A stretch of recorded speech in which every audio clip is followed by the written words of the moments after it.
Olá você telespectadora, olá você telespectador daqui da TV Cultura Litoral. A partir de agora você acompanha a edição desta terça-feira, 10 de maio, do Opinião 2.0.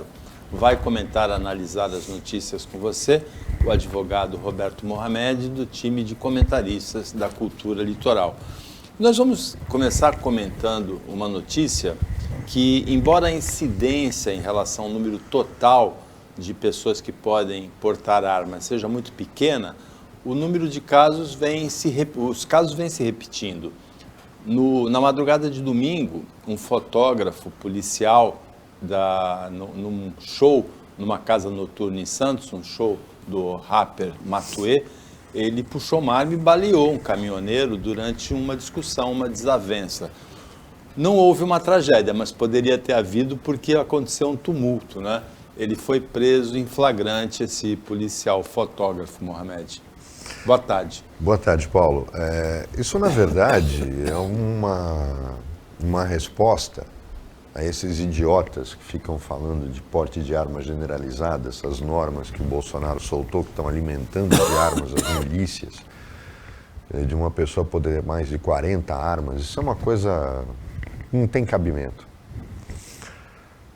Quando as pessoas falam dos Estados Unidos, e o Brasil sempre foi um país que olhou muito mais para a Europa do que para os Estados Unidos, isso sempre foi uma decisão acertada, culturalmente inclusive, nos Estados Unidos existe uma questão histórica. O porte de arma, na verdade, ele vem quase que junto com a expansão americana, com a formação do país. Vamos lembrar que os Estados Unidos, as colônias que se declararam independentes da Inglaterra, eram 12 colônias, os Estados Unidos hoje são 50 estados. Cada uma dessas colônias era um estado. Eram basicamente na costa do Atlântico. O que se convencionou chamar de América, dos Estados Unidos da América, que nasce com a Guerra da Independência contra a Inglaterra, era menos da metade do país hoje. Eram os estados costeiros do Atlântico. A chamada Conquista do Oeste, que a gente cansou de ver por filmes, a expansão americana para o centro trazia uma necessidade, que era, principalmente por causa dos índios, a de que o homem pudesse se defender, porque não tinha polícia. Você tinha milícias comunitárias, que vinham ainda das milícias que lutaram contra a Inglaterra na Guerra da Independência. Então o porte de arma americano, coisa que já perdeu sentido, e a maior parte dos americanos que têm cérebro sabem disso, se tornou uma questão constitucional, numa interpretação, na minha opinião, que já não pode existir mais, de que o homem tinha que ter garantido o direito de defender a sua propriedade, porque eles estavam no meio do nada e expandindo para uma terra que o Estado não podia lhes defender. Hoje, nem lá isso tem sentido mais. E os americanos, toda vez que tem uma chacina, acabam colocando isso em discussão. Existe um lobby extremamente forte da indústria de armas, que não deixa fazer isso. Lá você compra uma metralhadora para ter em casa. Agora, por que uma pessoa quer uma metralhadora para se defender na sua casa? Então não tem lógica. O que está acontecendo no Brasil é querer copiar um país que tem uma questão histórica em relação a isso que nós não temos. Aconteceram 3 casos que deixam isso bem claro.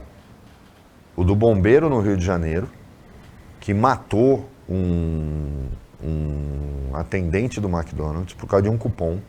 E aí a gente também tem que refletir o quanto vale uma vida.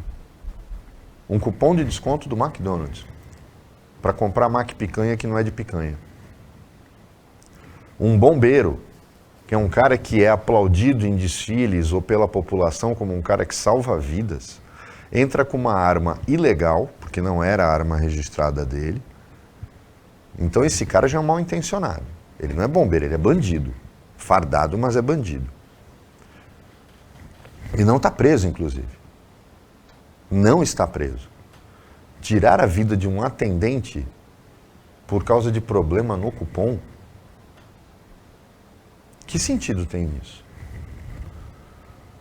Agora, o que ele fazia armado fora do serviço? Ele é bombeiro, ele não é policial. Infelizmente, no Brasil, os bombeiros, o corpo de bombeiros está ligado à polícia militar, coisa que para mim é até uma idiosincrasia, não tem condição, não tem razão para isso. Os corpos de bombeiros tinham que ser separados, carreira própria, como é em qualquer lugar do mundo. Aqui faz parte da polícia. O cara um dia está dando tiro em favela, no outro dia está no corpo de bombeiros. Isso não tem sentido, eles têm que ter carreira própria e ficar totalmente desvinculados. Bombeiro não é polícia, bombeiro não tem que andar armado. E o que é pior, nem está preso. Nós estamos diante de uma situação, uma juíza nega a prisão do cara, porque o vídeo não é absoluto. Olha, pelo amor de Deus, não é um reconhecimento fotográfico como esses que provocam injustiças. O vídeo mostra que é ele. Não há sentido no que está acontecendo hoje. O que esse cara fez, um fotógrafo policial, ele é perito. Por que ele está armado? Por que um perito da Polícia Civil anda armado? E entra numa balada armado, né? Ele não está de serviço. Essa história de que se permitem, isso é em qualquer balada, de se permitir que policiais entrem armados, você está de serviço? Você veio cumprir algum mandato? Não, então deixa a arma fora. Isso tem que começar a virar regra e punir os caras que forçarem a barra. Isso não tem lógica. Aconteceu de um policial civil dentro do SIX também fazer isso. Isso tem se tornado regra. Aconteceu no Mob Dick também. E o que é pior, com policiais que são pagos para defender a população. A gente sabe que não, isso é a última coisa que eles fazem. Eu já fui um grande defensor da polícia, mas a gente está passando por uma crise de identidade em todas as instituições. Agora, como é que um policial faz armado numa balada em que ele foi para beber? E se ele vai beber, ele já não tinha que estar armado. Eu sou policial, tenho direito em serviço. Em serviço. Se não está em serviço, o que você está fazendo armado dentro de uma balada? Só o motivo de entrar armado já devia fazer ele ser afastado da polícia imediatamente. Enquanto a gente não tiver uma solução para isso, e enquanto a gente tiver um boçal na presidência da República, a gente vai continuar passando por isso. O desarmamento tem que ser total. Só a polícia anda armada. Você vai dizer, mas os bandidos? É aí que você começa, como foi o Tolerância Zero nos Estados Unidos. A gente trouxe o Davidson aqui, aquele oficial da Polícia Militar que escreveu um livro. A primeira coisa que se fez nos Estados Unidos foi uma limpeza das armas ilegais na rua. E olha que lá é mais difícil de fazer. Se você faz o armamento, você fala, os bandidos estão armados, é aí que você entra com a polícia numa operação imediata. Você pode não prender o cara por tráfico de drogas, porque ele disse que a droga não era dele.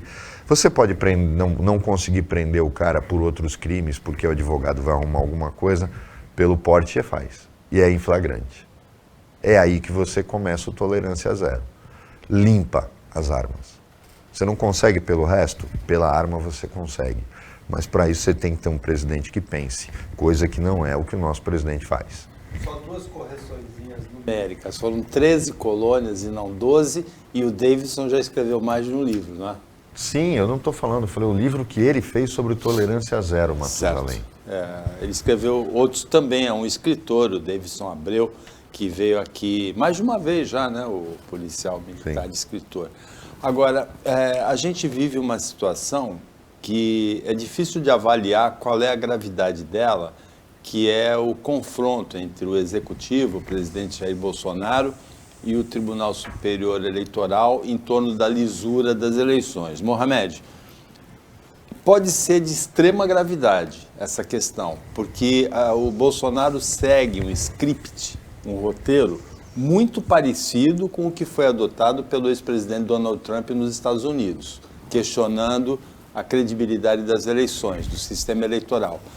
E o episódio de 6 de janeiro de 2021, em que o Capitólio foi invadido no dia da homologação do resultado das eleições, e houve mortes, houve vandalismo, houve depredação, é considerado o mais grave episódio contra as instituições democráticas dos Estados Unidos em mais de 200 anos. E que o Congresso voltou atrás. O Congresso ameaçou até expulsá-lo do Partido Republicano e agora está tudo certo.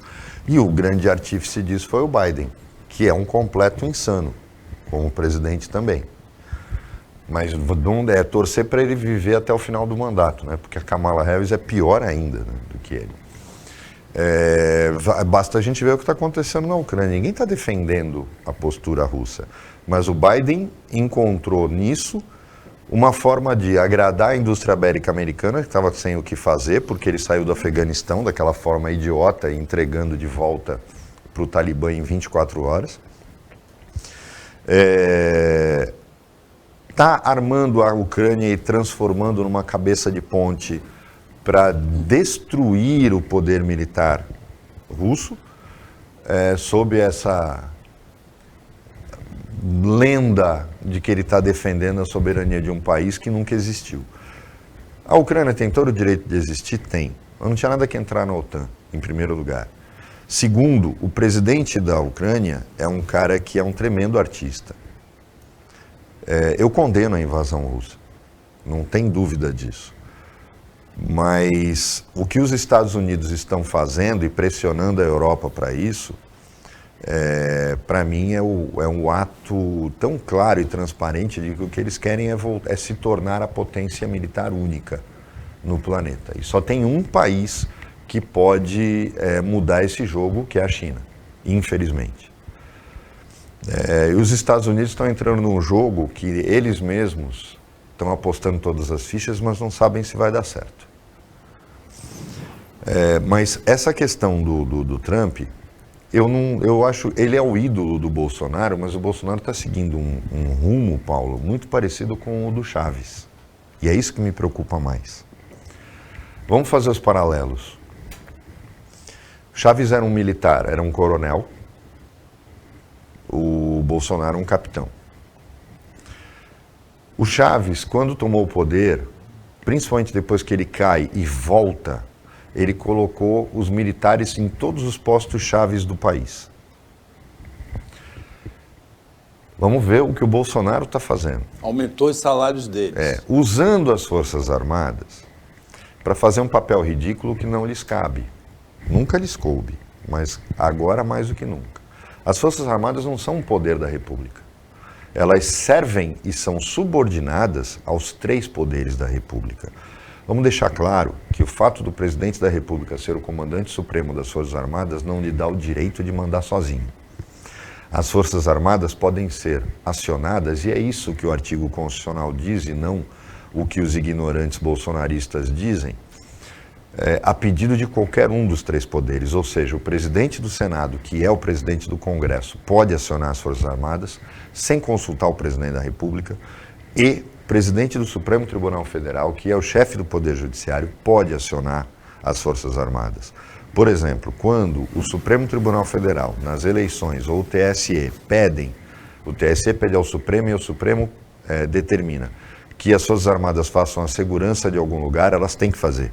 Elas não têm que consultar o presidente da República, porque elas são subordinadas aos 3 poderes da República. Portanto, é inadmissível que um subordinado questione o poder que manda nele sobre como vão ser as eleições. Até porque militar não entende de eleição, né? Porque a primeira coisa que eles fizeram quando tomaram o poder foi acabar com as eleições. Então, convenhamos, de eleição militar não entende nada. O Bolsonaro, ele tem essa mentalidade golpista, ele é um ignorante, é um cara de segunda classe. Veja bem, eu não falei um presidente de segunda classe, ele é um cara de segunda classe. E ele jamais vai deixar afastar da ideia, porque quando ele era oficial, tenente, ele participou de uma tentativa de golpe que foi frustrada e foi o que lhe custou a carreira militar. Não foi o artigo da Veja. Foi a tentativa de fazer um novo Rio Centro. Nós estamos falando disso em pleno governo Sarney. Vocês vejam a insanidade desse cara. Ele não é um cara normal. Quando ele fala do brilhante Ustra, quando ele fala dos torturadores, ele não está brincando. É a visão dele de mundo. ou de quintal também, eu não sei, porque ele é um cara muito estreito. Mas é maquiavélico, é ardiloso. Essa tentativa de já criar uma situação, num caso de derrota, eu não acho que passa por dois motivos, Paulo. Primeiro, ele não tem o apoio incondicional das Forças Armadas. Segundo, a maior parte das Forças Armadas, dos comandantes, não querem uma aventura.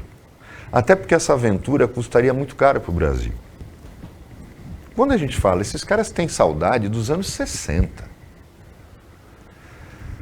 Na década de 60, até telefone fixo era uma coisa de luxo.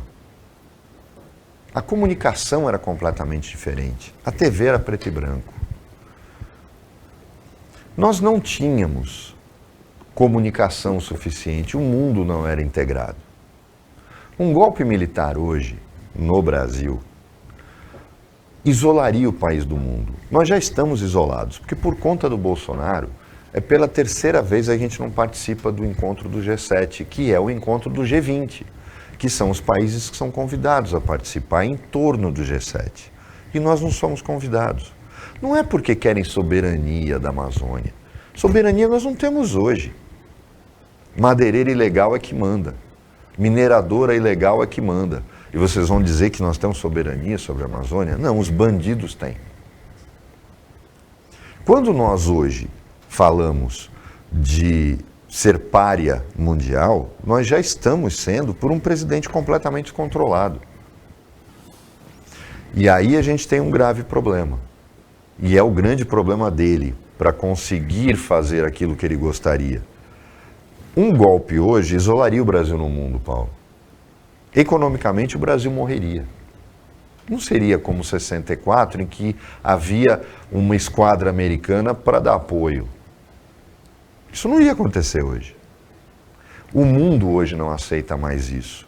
Nós nos tornaríamos uma nova Venezuela, onde falta comida, Paulo.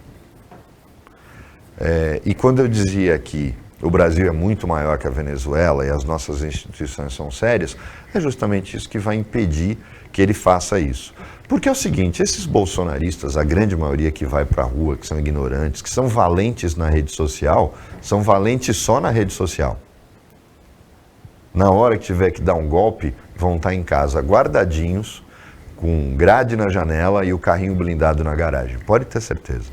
Em relação à invasão da Ucrânia, a guerra atual, que o Mohamed já abordou, tem um tema para o segundo bloco, que foi encontrado morto o 7º milionário russo, milionário de milhões de dólares. Se fosse em real, seria bilionário, em circunstâncias suspeitas. Ou é suicídio ou é eliminação de arquivo. Depois do intervalo.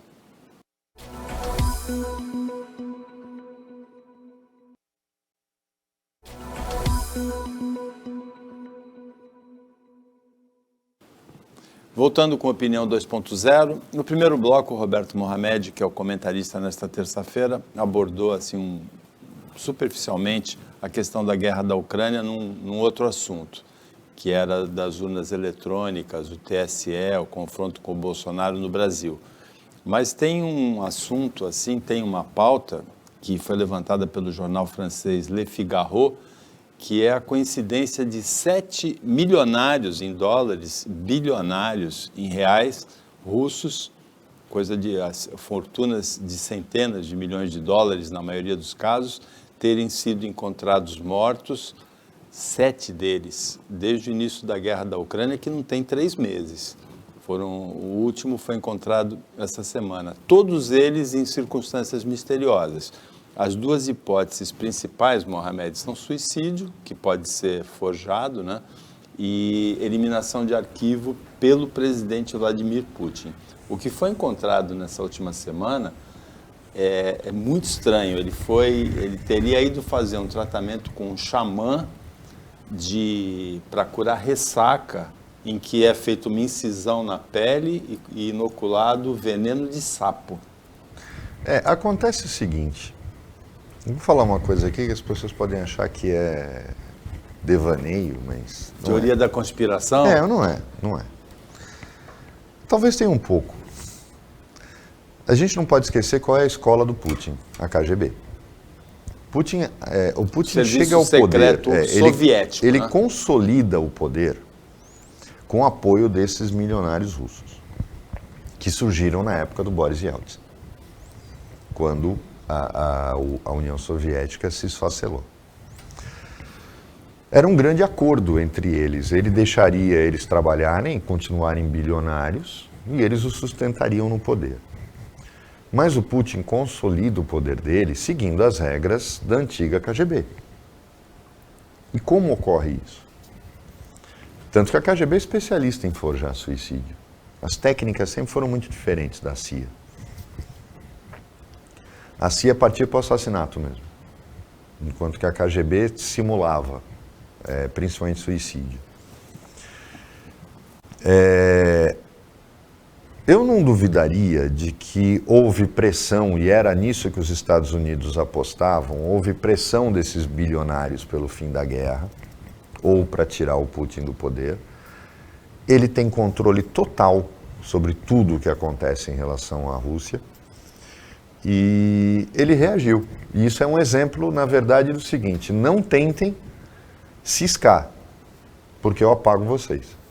Isso não tem dúvida nenhuma, faz parte de um grande esquema em que a Rússia é mestre em fazer.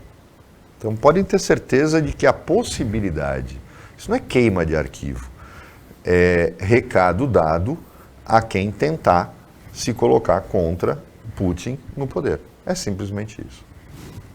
Agora, a gente não pode esquecer que o principal opositor político do Putin, Alexei Navalny, foi envenenado em agosto de 2020, depois foi para a Alemanha e se tratou na Alemanha, né? E está preso hoje. É o principal opositor do Putin. Então, não seria um primeiro caso assim. No Brasil, foi anunciado ontem pela Petrobras um aumento a partir de hoje de 8,87 no óleo diesel. Então, ele passa de 4,51 na Petrobras para 4,91 o litro. Alguns analistas dizem que para o consumidor o aumento vai ser de 4,5%.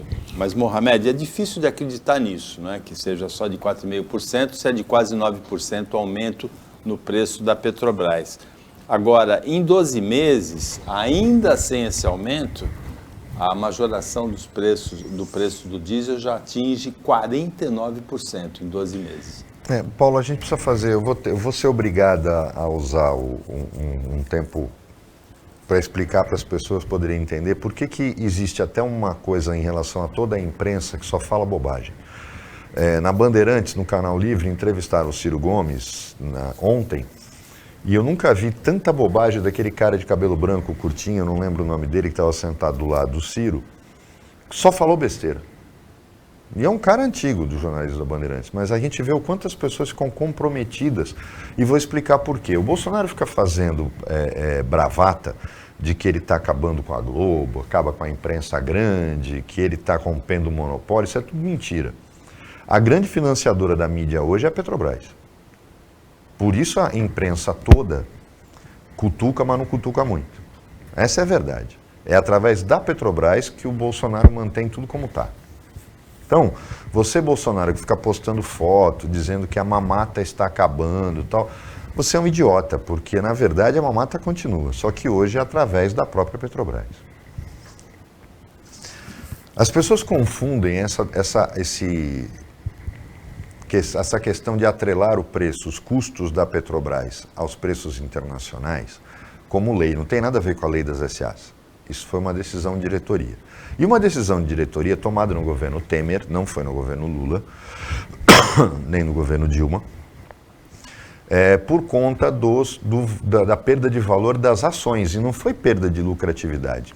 Quando os acionistas minoritários da Petrobras acionaram a Petrobras pela perda de valor das ações por conta da Lava Jato, essa decisão de diretoria era um cala-boca para todo mundo e deu certo.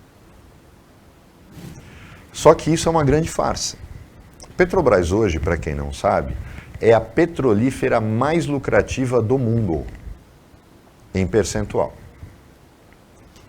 Ela não é a maior produtora, mas ela é a maior petrolífera do mundo em lucratividade. Isso já tem alguma coisa errada. A Petrobras parou de refinar quase metade do petróleo que ela refinava. E está comprando derivados de petróleo prontos, Paulo.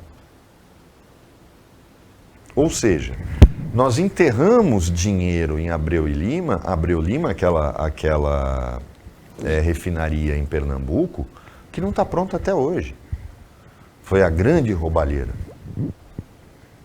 E nós estamos importando gasolina. O Brasil vendia gasolina barata. Eu lembro quando isso se transformou num escândalo, mas era justificável, porque a gasolina é abundante na hora do refino. E sobrava muito e o Brasil vendia gasolina. E diziam, vende mais barato do que ia jogar fora. Hoje, a gente está importando derivado de petróleo porque a gente fechou, diminuiu nossa capacidade de refino. Numa atitude deliberada que começa com o Fernando Henrique e atravessa o governo Lula dentro de um esquema. E que esse governo não mudou.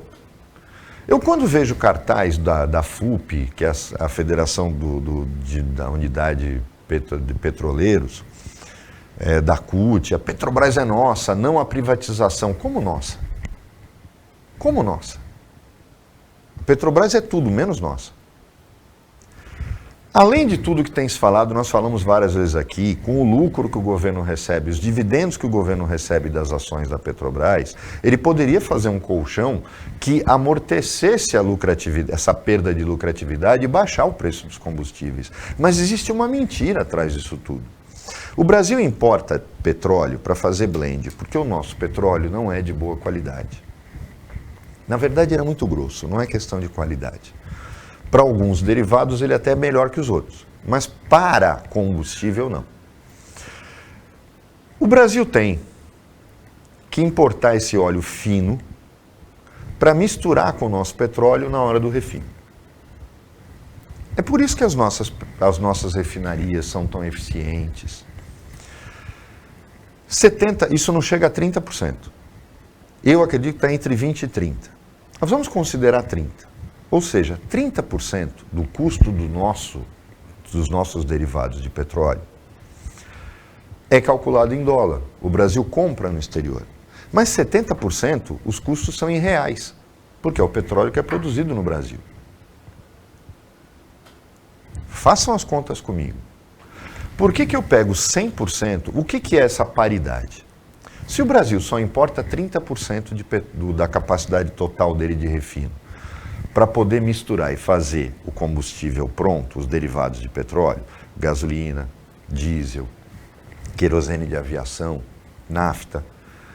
Se ele importa este petróleo e ele só representa 30% e 70% é custo em real, por que ele dolariza esses 70% que ele produz e paga o custo em real em dólar pelo preço do barril lá fora? Se este barril custa no Brasil algo em torno de $40, é menos, mas algo em torno de $40, e ele paga isso em reais, por que ele conta isso aqui como 100? Para juntar com os 30 e fixar o preço artificialmente. Entenderam por que a Petrobras é a petrolífera que mais lucro dá no mundo? Por conta disso. Então a Petrobras não é nossa, é dos acionistas.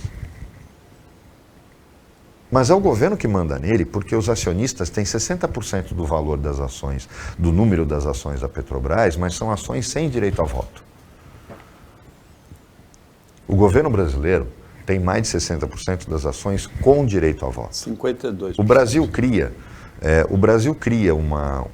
isso é uma coisa, são as jabuticabas brasileiras. Não é só aqui que tem, mas isso é uma coisa absurda. Em qualquer lugar do mundo, as ações de uma empresa são de uma única espécie. Elas têm vários gêneros, elas têm classificação na hora de serem colocadas no mercado, mas voto todas as ações têm. No Brasil, a lei das SAs criou essa figura, que eu acho absurda, da ação com direito a voto e a ação sem direito a voto. Na verdade, é uma mentalidade nossa, né? Até clube agora, depois criou o sócio que tem direito a voto e o sócio que não tem direito a voto. Sócio torcedor, isso é uma coisa que não existe no resto do mundo. Se eu faço parte de um grupo, eu tenho que ter direito a voto. Mas o Brasil inventa isso. Né? É que nem a entidade com a OAB, por exemplo, defender a democracia quando eu não posso votar para presidente do Conselho Federal. É eleito por um conchavinho de 3 conselheiros federais por estado que decidem tudo por nós. Porque advogado é um idiota, né? Ele não consegue votar. Imagina votar para presidente do Conselho Federal, conselheiro federal, presidente estadual, conselheiro estadual e presidente de subseção, é muito voto.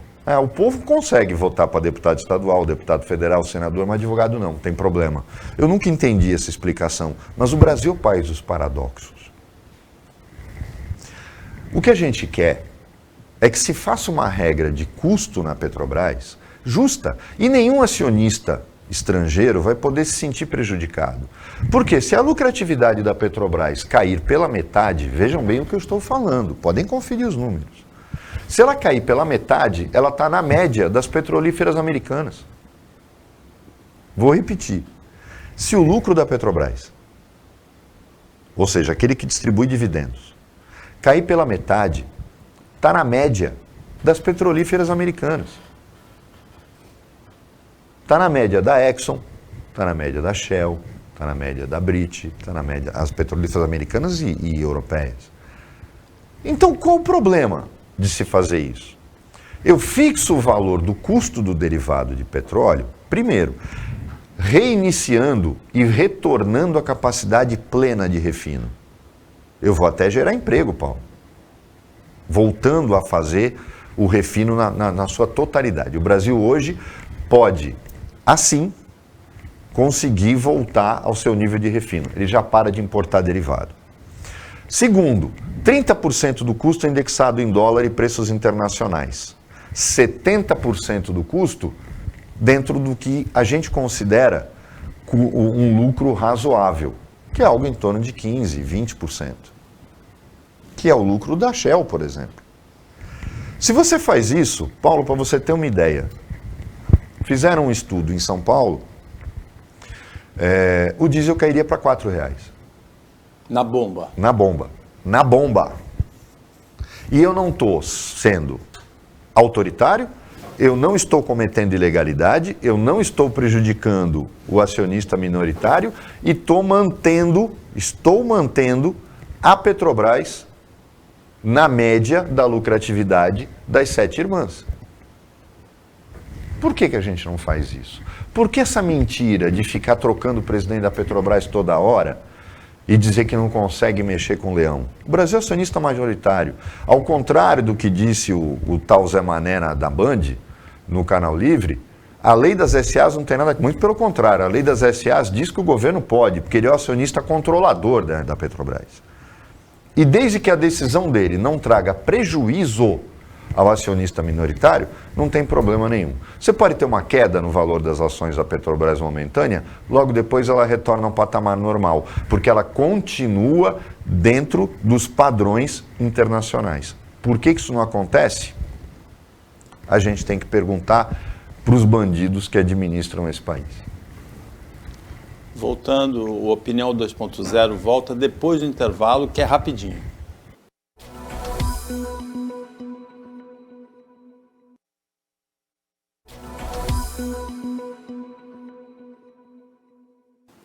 Voltando com a Opinião 2.0, agora é o último bloco. Quem analisa as notícias nesta terça-feira com você é o advogado Roberto Mohamed. Nós vamos colocar uma foto do Canal Livre da Band que você citou. Tá aí, Mohamed. Eu vou fazer uma análise até do programa. E eu tenho um profundo respeito pela Band. Todo mundo sabe, eu já canso de falar aqui, eu ouço muito a Rádio Bandeirantes. E o Mitre é meu ídolo no jornalismo, porque é um cara que nunca... São 2 caras que eu respeito muito, ele e o Heródoto. Eles têm eles passam uma credibilidade, uma ética assim absurda. E eu vi o Mitre até um pouco desconfortável. Desconfortável. A Adriana estava apresentando e o Eduardo, que está ali do lado do Ciro Gomes, ele estava dando uma aula de como não se faz jornalismo. Teve uma hora que ele tomou um tapa do Ciro, porque ele disse para o Ciro que o Ciro questiona, ele falava o tempo todo da lei das SAs e o Ciro uma hora falou, escuta, eu sou advogado. A lei das SAs diz que o Brasil pode, ele é acionista controlador, ele pode fazer. Não, mas eu também leio. Falou, tudo bem, você lê, mas não entende. Isso é verdade. Amigo, se eu for ler um livro de medicina, eu leio o livro, eu não entendo nada. Não é minha área. Não adianta alguém pegar e falar, não, eu li o Código de Processo Civil. Tá bom, você entendeu? Não. Porque existe uma coisa chamada hermenêutica, que é a interpretação da norma legal. Você tem que ter formação, senão vou rasgar meu diploma, qualquer um pode ser advogado, basta ler. É advogado formado pelo Google. Então, é o tipo de jornalista que presta de serviço. Ele falando uma série de bobagens, mas defendendo com unhas e dentes um acordo que foi feito na diretoria da Petrobras com os acionistas supostamente minoritários em termos de voto. Só que o Ciro não estava errado, só que o Ciro não avançou nessa questão. Quando se fala do acordo do Michel Temer, tem que falar a verdade. Esse acordo foi feito por causa das ações judiciais que haviam nos Estados Unidos contra tudo que aconteceu, o suposto prejuízo no valor das ações por conta da Lava Jato. Ou seja, a origem de tudo está onde? Dilma e Lula. Mas vamos atribuir também ao seu Fernando Henrique Cardoso o início disso tudo. Não adianta tirar da reta agora. Só que não é legal. É apenas uma decisão de diretoria que o acionista controlador, segundo a lei das SAs, pode mexer, desde que não cause prejuízo. E nesse caso não vai haver prejuízo para os acionistas. O que vai acontecer é que eles vão passar a ter dividendos e lucros com base numa situação real, que não é o que está acontecendo hoje. O Brasil inteiro está pagando, porque o impacto disso na inflação é absurdo. O Brasil inteiro está pagando para que eles possam receber dividendos no final do ano. Isso tem que acabar. É mais do que urgente. E é possível, dentro da legalidade, ao contrário do que esse repórter de segunda classe falou no programa, tentando desmoralizar o Ciro Gomes. E eu não falo isso por achar que o Ciro Gomes é um cara preparado. Mas é que tudo que o Ciro falou naquele dia estava certo. Agora, o Bolsonaro é um mentiroso? Sem dúvida nenhuma. Ele troca o presidente da Petrobras para passar a impressão para os seus asseclas, para aqueles que o chamam de mito, de que ele está fazendo alguma coisa, mas dizendo para o cara, continua aí do jeito que está, não mexa nisso, que eu preciso é só fazer o jogo de cena. Eu vou te xingar de novo, e depois eu vou te trocar, tu vai ficar aí uns 4 meses, eu troco você, mas vai tudo continuar como antes. Porque, na verdade, o Bolsonaro não vai. Ele tem que se fortalecer de um lado para poder ter os devaneios dele do outro em relação a um golpe ou em relação ao que ele sonha que seria transformar o Brasil. Mohamed, a deputada estadual Janaína Pascoal, que esteve aqui com a gente no Opinião 2.0, e a deputada federal Carla Zambelli trocaram farpas aí em relação à candidatura ao Senado. A Janaína Pascoal estranhou, a Carla Zambelli é do partido do presidente, PL, e a Janaína Pascoal é do partido do vice-presidente, do Hamilton Mourão, PRTB. As duas, a Zambelli considerou a ideia de concorrer ao Senado e a Janaína Pascoal disse que seria uma interferência do Bolsonaro e que ela era pau-mandado. Olha, a Janaína esteve aqui, eu gosto muito dela, mas depois que ela fez parte de um grupo que deu legitimidade àquele absurdo decreto de graça ao Daniel Silveira, que é um absurdo sob todos os aspectos. Eu comecei a achar que esse negócio de conservadorismo da boca para fora é meio complicado. A Zambelli não é uma pessoa para ser levada a sério. Essa mulher é Meu Deus do céu. Não sei como é que alguém pode levar essa criatura a sério. Mas eu gostaria só de fazer um parênteses. Por que eu acho que a Janaína pisou na bola quando veio endossar aquele decreto da graça do Daniel Silveira?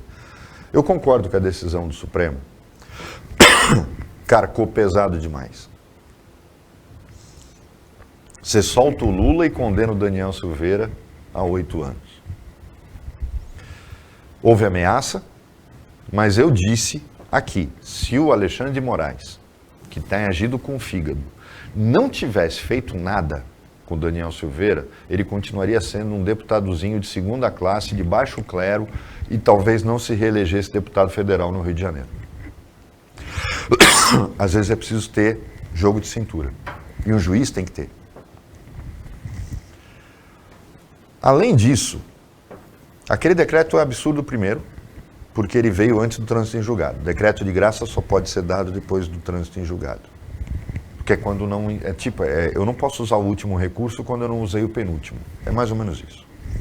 Segundo, o decreto de graça se dá por questão social, humanitária ou de segurança nacional. Tem algum dos três? Não. Qual é a fundamentação do decreto? A decisão do Supremo está errada. Ele já nasceu morto. Esse decreto nasceu morto. Porque não cabe ao presidente da República discutir o mérito de uma decisão do Supremo. Ele não pode dar graça em função disso. Vou repetir para que as pessoas que não entenderam ainda. O decreto de graça está previsto na Constituição. Quando o presidente, por uma questão humanitária, por exemplo, um homem foi condenado e tem 90 anos de idade. Um homem foi condenado seguindo as regras da lei, mas ele fez aquilo por conta de uma família, ou por conta de um grupo social relevante, de uma comunidade, e o presidente, vendo isso, perdoa ele pelos crimes. Ou tem uma doença grave, né? Existem questões que podem dar a graça. Jamais, e eu me espanto quando eu vejo um grupo de juristas endossando um decreto que contraria frontalmente o que a legislação diz. O presidente, isso é inclusive uma afronta ao princípio democrático dos três poderes, da tripartição de poderes. O presidente não pode dar um decreto de indulto por considerar que a decisão do tribunal está errada. Isso não existe. Não tem o menor fundamento. E daí vem aquilo que eu falo do fanatismo ideológico dessas pessoas que se colocam como conservadoras em relação ao presidente Bolsonaro. Isso não pode acontecer mais. A gente está vivendo em que mundo? O direito não pode servir uma ideologia. É lógico que ele serve, mas não deveria. E a minha admiração à Janaína foi seriamente comprometida a partir do momento em que ela defende um decreto de indulto. Ela pode criticar, e nós podemos, fica bem claro, você cumpre uma decisão de judiciário, mas lógico que pode criticá-la. Criticar a decisão do Supremo é uma coisa. Eu já cansei de dizer isso aqui. Tudo está errado nesse processo das fake news, das ameaças contra o Supremo. Tudo, a forma como ele nasce, a forma como ele está sendo levado e essa decisão do Daniel Silveira. Isso vai comprometer os efeitos dele. O Alexandre de Moraes tem que usar menos o fígado e usar mais o cérebro. Ele está fazendo o inverso. Quando as pessoas falam tribunal, o Supremo está muito político. O Supremo é um tribunal político. O Supremo é o guardião da Constituição. E a Constituição é a carta política de um país. Então parem de falar bobagem. Quem cuida da legalidade, que tem que ser técnica, é o STJ. Ele cuida de legalidade. O Supremo é um tribunal político. Quando um ministro do Supremo toma uma decisão, ele tem sim que se preocupar com os impactos sociais, econômicos e políticos das suas decisões. Porque ele é o guardião da carta política. Quem cuida da legalidade da legislação é o STJ, não é o Supremo. E justamente aí, esse ímpeto do Alexandre de Moraes é preocupante. Mas não cabe ao presidente da República, em hipótese alguma, ir além da crítica. A crítica é permitida, mesmo que o Supremo não goste dela, mesmo que o Alexandre de Moraes se incomode com ela. Mas a crítica é sagrada, faz parte do jogo democrático. O que você não pode é fundamentar um decreto de indulto e está lá, é a única fundamentação, Paulo. Não existe razão social, humanitária ou de segurança nacional. Você fundamentar o decreto de que a decisão do Supremo está errada. Aí um jurista que defende isso, é completamente contaminado. E isso, para mim, não tem sentido. Com isso, chegamos ao final do Opinião 2.0 desta terça-feira.